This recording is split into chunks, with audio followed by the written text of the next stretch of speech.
Bonus अंश यानी free में मिलने वाले अंश।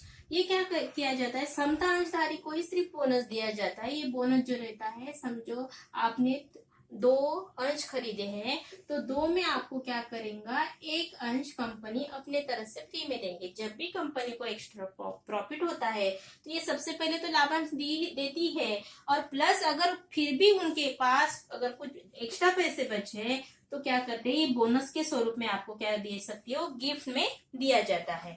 अब ये 2:1 में ही दिया जाता है, या फिर ऐसा समझो कंपनी पे डिपेंड रहता है कि वो किस तरह से बोनस दिया जा सके, और फिर बाकी और प्रॉफिट जो बचा है उसमें कंपनी को चलाने के लिए वो यूज में ले सकती है।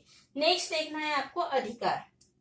अधिकार, समताधारी को ज्यादा अधिकार रहते हैं पूर्वाधिकार अंश से मुकाबले में। समताधारी को ज्यादा अधिकार रहता है क्योंकि उनको रिस्क भी रहती है, उनके पैसे लॉन्ग टाइम के लिए इन्वेस्ट भी रहते हैं, तो उनको अधिकार कंपनी में वॉच रखना, कंपनी को कंट्रोल करना, वोटिंग करना, ये सभी अधिकार किसी को रहता है, समताधारी को रहता है। इसीलिए इनको जवाबदारी भी दी रहती है, कंपनी किस तरह से चलानी चाहिए, क्या करना चाहिए, कंट्रोल कैसा करना चाहिए, ये सभी अधिकार किसको दिया जाता है, समतांशधारी को दिया रहता है।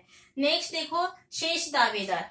अगर शेष दावेदार समतांशधारी में जो अंश बेचे जाते हैं और कुछ बचे हैं अंश, तो ये आपस में ले लेती है, या फिर कुछ प्रॉफिट ज्यादा हो गया, समझो प्रॉफिट ज्यादा हो गया, तो हम ये प्रॉफिट क्या कर सकते हैं, बचा प्रॉफिट समतांशधारी को ज्यादा मिलता है। एक बात याद रखना, समतांशधारी को लाभांश दिया जाता है।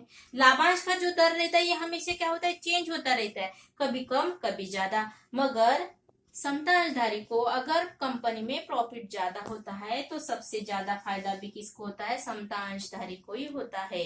इसीलिए जो भी प्रॉफिट बचा है उसमें समतांशधारी का शेष दावेदार वही रहता है, और बाकी पैसे कंपनी को चलाने के लिए किया जा सकता है। बाजार मूल्य। बाजार मूल्य में क्या होता है कि कंपनी, अब ये क्या होता है, चढ़ उतार के इसमें ये हुआ जाता है। शेयर समझो आज 10 रुपए के हिसाब से आपने समतांश खरीदे, कल हो सकता है ये 9 में भी जाएंगी, या फिर समझो कि 12 में भी जाएंगे, यानी 12 में भी बिक सकते हैं, 9 में भी बिक सकते हैं। यानी जो बाजार मूल्य ये हमेशा क्या होता है, चेंज होता रहता है। अंकित मूल्य फिक्स रहता है, 10 रुपीज ही रहेगा या 1 रुपीज रहेगा, मगर जो बाजार मूल्य ये हमेशा क्या होता है, हर रोज चेंज होता है। शेयर मार्केट है तो कम या ज्यादा हो सकता है। नेक्स्ट देखना है, संपत्ति पर प्रभाव नहीं है। संपत्ति पर प्रभाव नहीं रहता है, यानी समतांशधारी कंपनी के मालिक जरूरी है, मगर कंपनी के जो ओनर्स ने, उन्होंने लैंड, बिल्डिंग या जो भी प्रॉपर्टी उनकी खुद की है, उसमें जो समतांशधारी उसका कोई भी दायित्व रहता नहीं है। इसी तरह हमने आज देखा है समतांश की विशेषता। ये वेरी इंपॉर्टेंट क्वेश्चन है, ये देखो ये लॉन्ग क्वेश्चन भी आता है 10 मार्क के लिए, और इतना ही नहीं, अंतर स्पष्टकों में भी ये क्वेश्चन पूछा जाता है, तो ये वेरी इंपॉर्टेंट है। इसके जो विशेषता दी है अच्छे से पढ़ो। अगर कोई आपको समझ में नहीं आया तो मुझे आप कॉल कर सकते हो। तो ये सब स्थिर पूंजी यानी क्या होता है, स्थिर यानी फिक्स रहता है, उसे स्थिर कहा जाता है। ये कंपनी के लॉन्ग लाइफ तक आपने अगर एक बार इन्वेस्ट किया तो वो आप ही के कंपनी को ही रहते, कंपनी के पास, वो आपको रिटर्न करेंगी नहीं।